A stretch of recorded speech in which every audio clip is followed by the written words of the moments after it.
আসসালামু আলাইকুম ওরহমতুল্লাহি বারাকাতু। বিসমিল্লাহির রহমানির রহিম। হজরত আবদুল্লাহ ইবনে উমর রাদিয়াল্লাহু আনহু বলেন, আমি রাসূলুল্লাহ সাল্লাল্লাহু আলাইহি সাল্লামকে এই কথা বলিতে শুনিয়াছি, তোমাদের পূর্ববর্তী কোনো উম্মতের 3 ব্যক্তি একসঙ্গে সফরে বাইর হইল। চলিতে চলিতে রাত্র হইয়া গেল। তখন রাত্রি যাপনের জন্য এক গুহায় প্রবেশ করিল। এই সময় পাহাড় হইতে একটি বিরাট পাথর আসিয়া পড়িল এবং গুহার মুখ বন্ধ করিয়া দিল। ইহা দেখিয়া তাহারা বলিল, এই পাথর হইতে রক্ষা পাইবার একমাত্র উপায় হইল সকলেই নিজ নিজ নেক আমলের উসিলায় আল্লাহ তাআলার নিকট দোয়া করো। অতএব তাহারা নিজ নিজ আমলের উসিলায় দোয়া করিল। তাহাদের মধ্যে হইতে এক ব্যক্তি বলিল, হে আল্লাহ, আপনি জানেন আমার বৃদ্ধ পিতামাতা ছিল। আমি তাহাদিকে দুধ পান করাইবার পূর্বে আমার স্ত্রী, সন্তান ও গোলামবাদীকে দুধ পান করাইতাম না। একদিন কোনো একটি জিনিসের তালাশে আমাকে অনেক দূর যাইতে হইল। ফিরিয়া আসিতে আসিতে আমার পিতামাতা ঘুমিয়া পড়িলেন।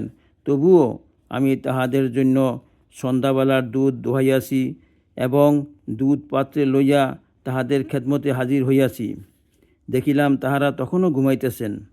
তাহাদিকে জাগ্রত করা পছন্দ হইল না এবং তাহাদিকে দুধ পান করাইবার পূর্বে স্ত্রী, সন্তান ও গোলামবাদীকে পান করাইতেও চাহিলাম না।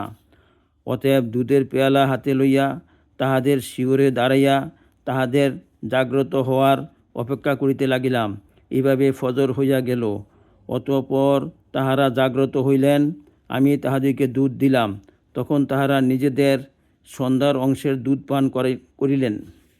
হে আল্লাহ, যদি এই কাজ শুধু আপনার সন্তুষ্টির জন্য করিয়া থাকি, তবে এই পাথরের কারণে আমরা যে বিপদে আটকে আছি, উহা হইতে আমাদেরকে নাজাত দান করুন।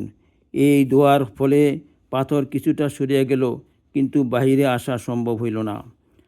রাসূলুল্লাহ সাল্লাল্লাহু আলাইহি ওয়াসাল্লাম বলিলেন, দ্বিতীয় ব্যক্তি দোয়া করিল, হে আল্লাহ, আমার এক চাচাতো বোন ছিল। সে আমার নিকট সবচাইতে প্রিয় ছিল। আমি একবার তাহার সহিত আমার মনের খায়েশ মেটাইবার ইচ্ছা করিলাম, কিন্তু সে রাজি হইল না। অবশেষে এমন এক সময় আসিল যে দুর্ভিক্ষ তাহাকে আমার নিকট আসিতে বাধ্য করিল। আমি তাহাকে এই শর্তে 120 দিনার দিলাম যে সে নির্জনে আমার সহিত সাক্ষাৎ করিবে। সে রাজি হইয়া গেল। যখন আমি তাহাকে নিজের আয়ত্তে পাইলাম এবং নিজের খায়েশ পূর্ণ করিতে উদ্যত হইলাম, এমন সময় সে বলিল, আমি তোমার জন্য ইহা হালাল মনে করি না যে তুমি এই মোহরকে অন্যায়ভাবে ভাঙ্গ। ইহা শুনিয়া আমি নিজের খারাপ এরাদা হইতে বিরত হইয়া গেলাম এবং তাহার নিকট হইতে দূরে সরিয়া গেলাম। অথচ তাহার প্রতি আমার যথেষ্ট মহব্বত ছিল এবং আমি সেই স্বর্ণের দিনারও ছাড়িয়া দিলাম, যাহা তাহাকে দিয়াছিলাম। হে আল্লাহ, যদি আমি এই কাজ আপনার সন্তুষ্টির জন্য করিয়া থাকি, তবে আমাদের এই মুসিবতকে দূর করিয়া দিন। সুতরাং সেই পাথর আরও কিছুটা সরিয়া গেল, কিন্তু তারপরও বাহির হওয়া সম্ভব হইল না।